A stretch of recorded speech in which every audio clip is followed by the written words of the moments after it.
স্বাগত দীপ্ত সংবাদে, সঙ্গে আছি আমি মেহনাজ মুন্নি। জুলাই বিপ্লবের ঘোষণাপত্র নিয়ে আজ রাজনৈতিক দলগুলোর সঙ্গে বৈঠক ডেকেছে অন্তর্বর্তী সরকার। প্রধান উপদেষ্টা ডক্টর মোহাম্মদ ইউনূসের সঙ্গে বৈঠক করবেন বিভিন্ন রাজনৈতিক দলের নেতা ও অন্য অংশীজন। রাজধানী ফরেন সার্ভিস একাডেমিতে আজ বিকেল 4টায় এবং সন্ধ্যা 7টায় 2 ধাপে দলগুলোর বৈঠক অনুষ্ঠিত হবে। এতে সরকারের অন্য উপদেষ্টারাও উপস্থিত থাকবেন। বৈঠকে বিএনপি, জামায়াতে ইসলামী, এবি পার্টি, ইসলামী আন্দোলন বাংলাদেশ, গণতন্ত্র মঞ্চ, গণ অধিকার পরিষদ এবং নাগরিক কমিটি সহ বিভিন্ন রাজনৈতিক জোট, দল ও সংগঠনের নেতাদের অংশ নেওয়ার কথা রয়েছে। তবে বৈঠকে বিএনপির যোগ দেয়া নিয়ে অনিশ্চয়তা দেখা দিয়েছে। লালমনিরহাটের দহগ্রাম সীমান্তে শূন্যরেখায় বিজিবির বাধার মুখে বিএসএফের কাঁটাতারের বেড়া নির্মাণ বন্ধ থাকলেও এখনও রয়েছে তাদের তৎপরতা। বুধবার সেই বিতর্কিত কাঁটাতারের বেড়া জুড়ে হঠাৎই অসংখ্য বোতল ঝুলিয়ে রাখতে দেখা গেছে বিএসএফকে। সীমান্তবাসীর ধারণা, দূর থেকে কাঁটাতারের বেড়ার অস্তিত্ব শনাক্ত করতে এমন পদ্ধতি নিয়েছে বিএসএফ। এ বিষয়ে বিজিবির তরফ থেকে কোনো বক্তব্য পাওয়া যায়নি।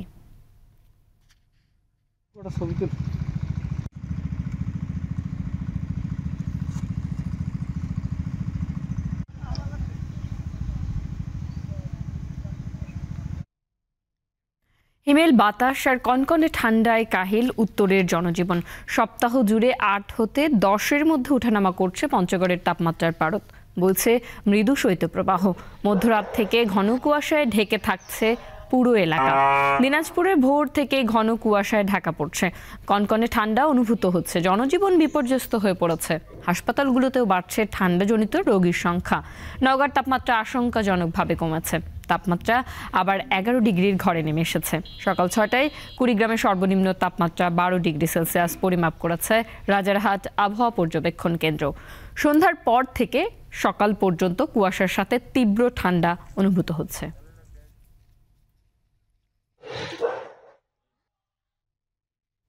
দেশের বিভিন্ন হাসপাতালের মর্গে দীর্ঘদিন ধরে পড়ে আছে ভারত ও পাকিস্তানের 9 বন্দির মরদেহ।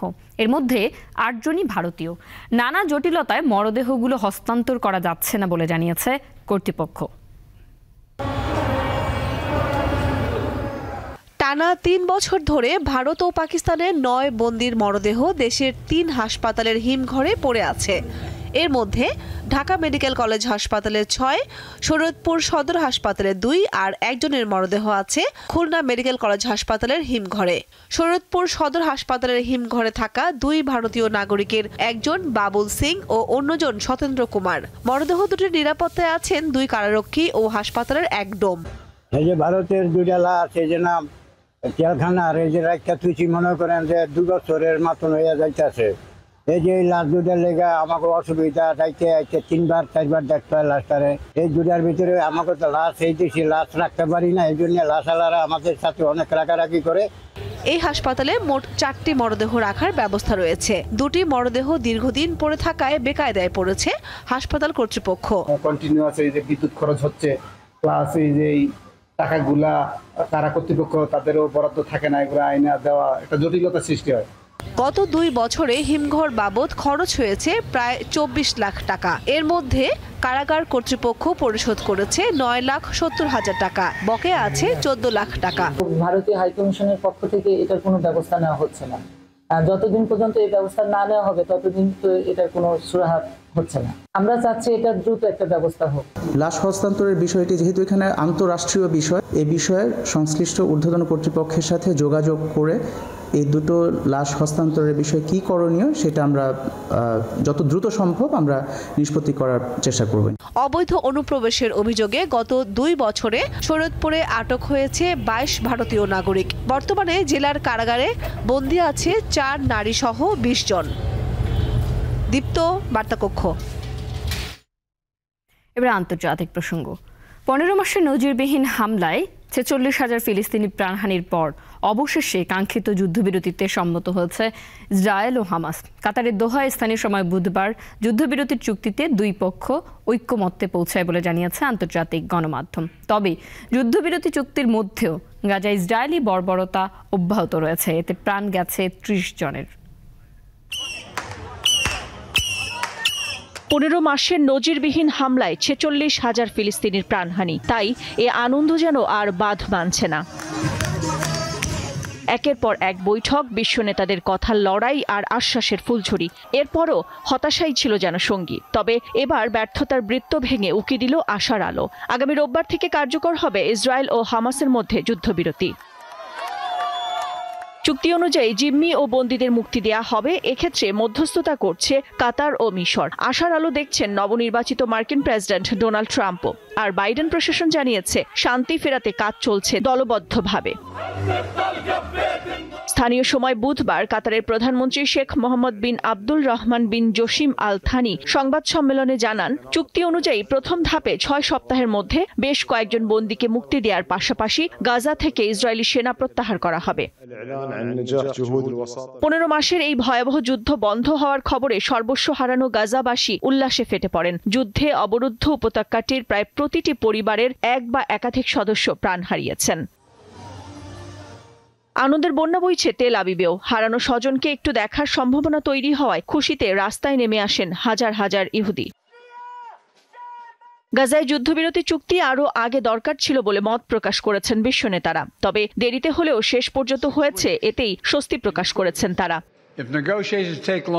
এত কিছুর পরও যুদ্ধবিরতি কতটুকু কার্যকর হবে তা নিয়ে শঙ্কা রয়েই গেছে। যুদ্ধবিরতির আলোচনার মধ্যেই গাজার বিভিন্ন স্থানে হামলা চালিয়েছে ইসরায়েলি সেনারা। এতে প্রাণ গেছে 30 জনের।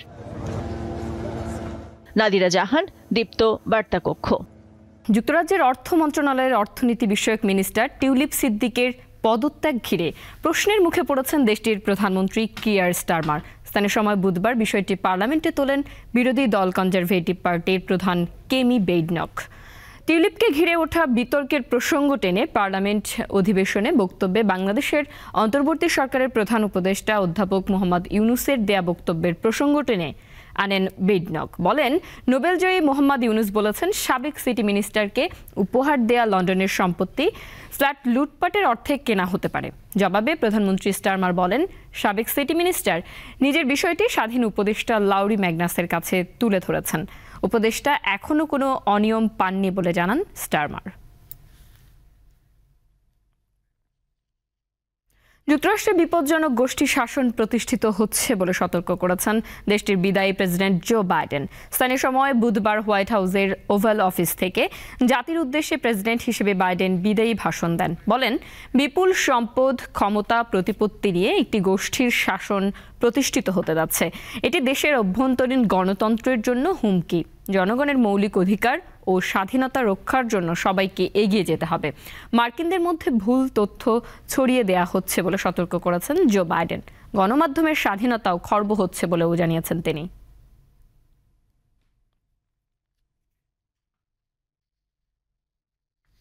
গভীর রাতে মুম্বাইয়ের বাড়িতে বলিউড অভিনেতা সাইফ আলী খানের উপর হামলা হয়েছে। স্থানীয় সময় বুধবার রাত 2:30টার দিকে এক ব্যক্তি ঘরে ঢুকে তাকে ছুরিকাঘাত করে। তবে কারিনা ও বাচ্চারা নিরাপদ রয়েছে বলে জানা গেছে।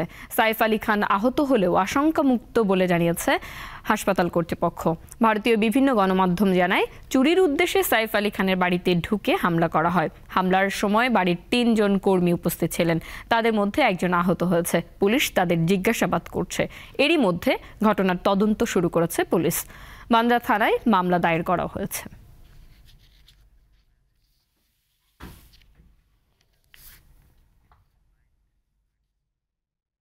এবারে খেলার খবর।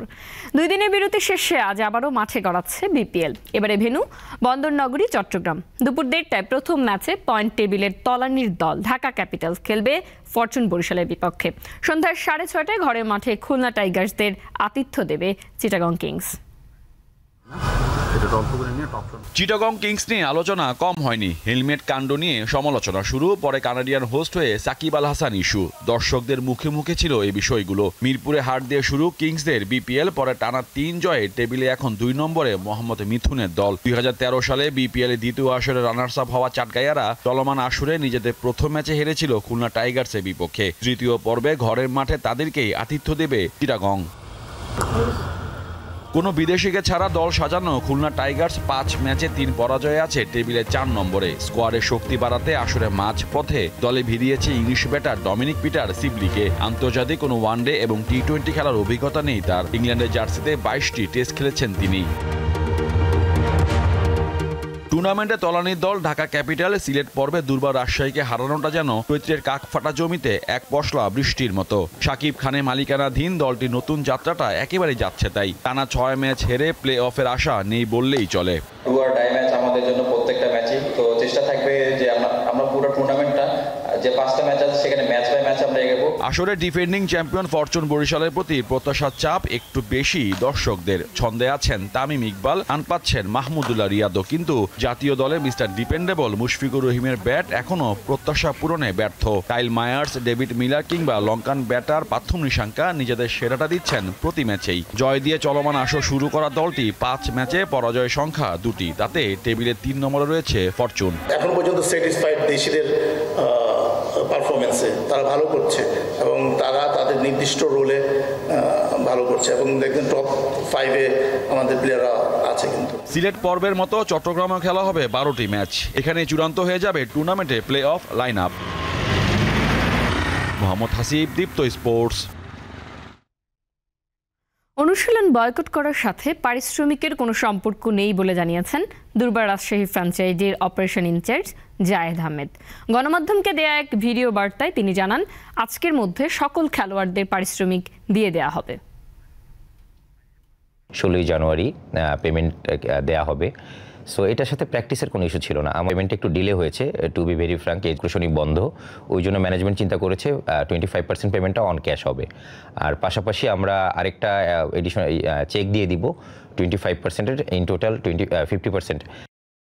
দর্শক, এই ছিল এখনকার মতো। আমাদের পরবর্তী সংবাদ বেলা 2টায় দেখার আমন্ত্রণ রইল। এছাড়া তথ্য ও বিনোদনের নানা খবর পেতে যুক্ত থাকুন দীপ্ত ডিজিটাল প্ল্যাটফর্মগুলোতে। ধন্যবাদ।